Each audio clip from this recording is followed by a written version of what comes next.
আসুন আজকে আমরা দেখে নেব খুব সহজ উপায় ঘরে কিভাবে চিকেন দো পেঁয়াজা বানানো যায়।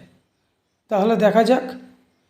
আমরা বাজার থেকে কিনে আনা চিকেনের টুকরোগুলিকে ভালো করে পরিষ্কার করে ধুয়ে জল ঝরিয়ে নেব। এরপর চিকেনটাকে ম্যারিনেট করার জন্য আমরা দিয়ে দেব প্রথমে লবণ, তারপর দিয়ে দেব হলুদ, তারপর দেব কাশ্মীরি লঙ্কা গুঁড়ো, দিয়ে দেব আদা রসুন কাঁচা লঙ্কা বাটা আর ফ্যাটানো টক দই আর অল্প সর্ষের তেল।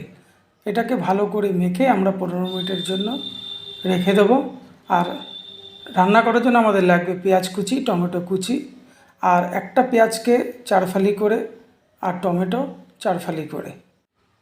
কড়াইতে তেল গরম করে আমরা দিয়ে দেব গোটা গরম মশলা, গোটা জিরে, এলাচ, লবঙ্গ আর অল্প কটা গোলমরিচ। এবার কেটে রাখা পেঁয়াজগুলোকে ভালো করে আমরা ভেজে নেব।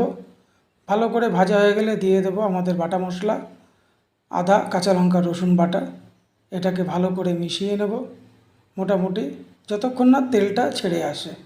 তারপরেই আমরা দিয়ে দেব কেটে রাখা টমেটো কুচি।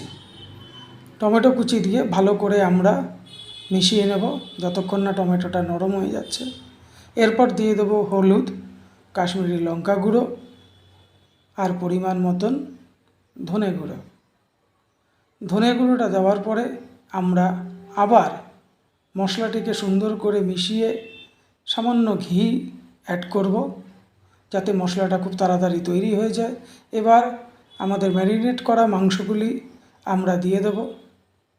এবার এটাকে ভালো করে একটু নাড়িয়ে চাড়িয়ে আমরা দিয়ে দেব ফ্যাটানো টক দই।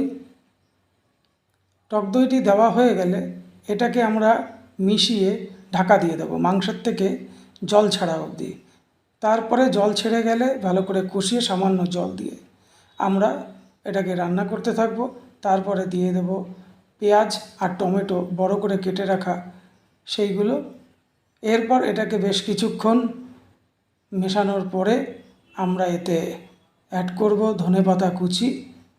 আর যেহেতু এটা রেস্টুরেন্ট স্টাইলে হচ্ছে সেই কারণে সামান্য কেওড়া জল, বেশি নয় কিন্তু বন্ধুরা। আর শেষে দিয়ে দেব পাতিলেবুর রস। যখন পরিমাণ মতন গ্রেভিতে চলে আসবে টোটাল রান্নাটি, তখন আমরা নামিয়ে নেব। ভালো লাগলে অবশ্যই কমেন্ট করে জানাবেন।